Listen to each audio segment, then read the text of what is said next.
যে লিখে কি যে ভাবি না পাই ভাবিয়া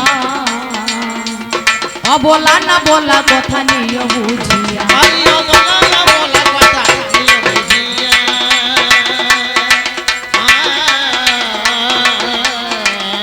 আমি কি যে লিখি কি যে করি না পাই ভাবিয়া অবলা না বলা কথা নিয়ে বুঝিয়া আমি অবলা না বলা কথা নিয়ে বুঝিয়া ওরে চিঠি আমি করিতি বুঝে নিও মনের প্রীতি